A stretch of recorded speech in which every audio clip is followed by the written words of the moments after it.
অর্থনৈতিক উন্নয়নও হবে বাংলাদেশ যদি হয়। তাহলে সব কিছুতে গুরুত্ব দিয়েছে, কৃষির উপরে তো গুরুত্ব দিয়েছে, আগে দেশে আরো বেশি গুরুত্ব দিয়েছে।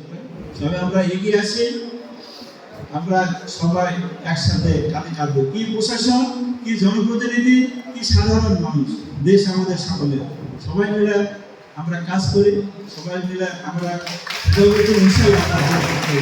ধন্যবাদ সবাইকে, ধন্যবাদ। সবশেষে আমি আমাদের কৃষি অফিসার এবং কৃষি অফিসের সমস্ত কর্মকর্তা কর্মচারী যারা আছে সবাইকে আমি ধন্যবাদ দিলাম।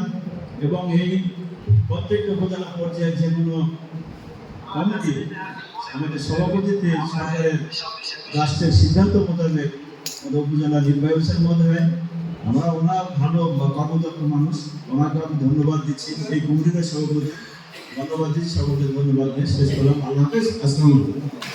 তো কৃষিকে সমৃদ্ধ করতে আমাদের কৃষি ডিপার্টমেন্ট রয়েছে, সকল ধরনের সহযোগিতা আপনারা তার কাছে পাবেন।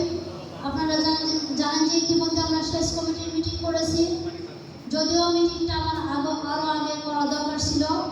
আমরা সামনে যে আমনটা আসবে সেই আমনের পূর্বেই আমরা আপনার সেচের মূল্য নির্ধারণ করে দিব।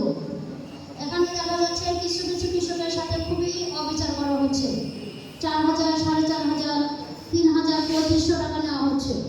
তো আমরা কৃষকদের সাথে কথা বলে, STW মালিকদের সাথে কথা বলে দুই পক্ষেরই যেন একটা সহজ সমাধান হয়, আলাপ আলোচনার মাধ্যমে আমরা একটা দাম নির্ধারণ করে দেবো আপনাদের জন্য।